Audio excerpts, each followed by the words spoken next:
word that started out meaning happy became blessed, became innocent, became harmless, became weak, became slow, became goofy. All of that was a single word, phallic. And this is the thing, that's normal. That's what words do. Almost every word in your mouth is doing that. We can't feel it within our lifetimes, but that's how language change works. So this has implications. It's not just that silly is interesting, or almost any word that you're using has that kind of history. It gives you a sense of why Shakespeare can be difficult to hear in real time if you haven't read it first. And this is a controversial topic, and I know many people say that with Shakespeare it's just a matter of poetry, or that it has to be performed really well, or that it's better when the person has a British accent. But I think all of us know that still, if all of those things are in place, Shakespeare, if you haven't read it, it's one thing to read it, but in real time, if somebody were doing King Lear right here and you hadn't read it, it's tough. You get tired after about 20 minutes, and somebody tells you that you're not poetic.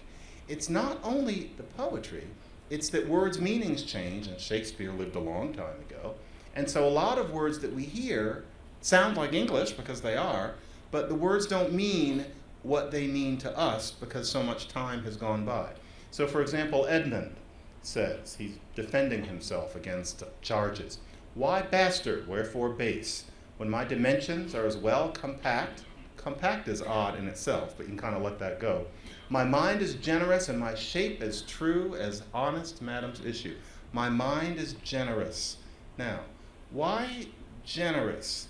People are making fun of him, and he's objecting that he's free with his goods. It's not impossible, but it's odd. It's a little bump as you're listening to the actor saying this, and he keeps going. He's not going to stop and explain, and you can't act your way through it. Then, my mind is generous. We don't usually talk about a generous brain. It's a little odd, and so that happens.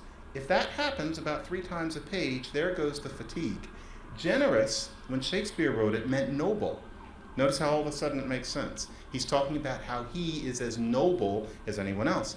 If you're noble, then, especially back then, part of being a noble involved being magnanimous with your folk. As a result, after a while, generous came to mean magnanimous, and you needed a new word for noble, and it was actually noble. And so that's why Shakespeare is hard. This point bears pushing, because I know how angry some people get at the idea that Shakespeare might be, get ready for it, changed. There is a growing movement, especially over the past 20 years, not to translate Shakespeare, it wouldn't be necessary, but to adjust Shakespeare, especially where the words are such that we can no longer understand what he meant when hearing it live and haven't read it. So for example, Macbeth again. Besides, this Duncan hath borne his faculties so meek, faculties? What does it mean?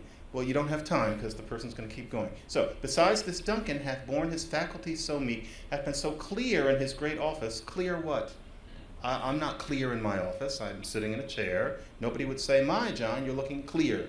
It's odd, but it's a play, and he keeps going. That his virtues will plead like angels, trumpet-tongued against the deep, and you're happy now, because that's poetic, like angels, trumpet-tongued against the deep damnation of his taking off. Taking off? Where's he going? We think of taking off as flying. What does it mean? But he keeps going. That's hard. Now, you can read the footnotes, but let's face it, we're busy. Life is hard. After a while, especially after you have kids, you don't have time to read it. And so you're watching it live. Well, suppose you change that to the things that it means. So besides, this Duncan hath borne authority, so meek, it even scans, his faculties, authority, hath borne his authority so meek, hath been not clear in his great office, because we can't know what that means. So pure in his great office, the idea being that he keeps his hands clean, that his virtues will plead like angels, trumpet-tongued against the deep damnation, not of his taking off, of his knocking off. That's what it meant. It had a kind of a slangy flavor. Well, so does knocking off for us. So the issue is that words' meanings change. So what this means is there's no such thing as a community of speakers using a word wrong. We hear it that way. We think, well, lately people are using such and such to mean this, but it's supposed to mean that. But if we understand that it's inherent to a word for its meaning to change, if we understand that a word isn't something that is, it's something going on, that's the way language has always been, then it means that if a representative number of people are using a word in a certain meaning, then the meaning has changed, as would inevitably have been the case. It's not odd.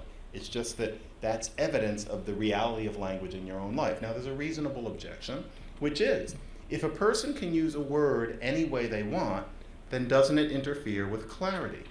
But the answer is this: it's people, not a person, that uses a word in a new way.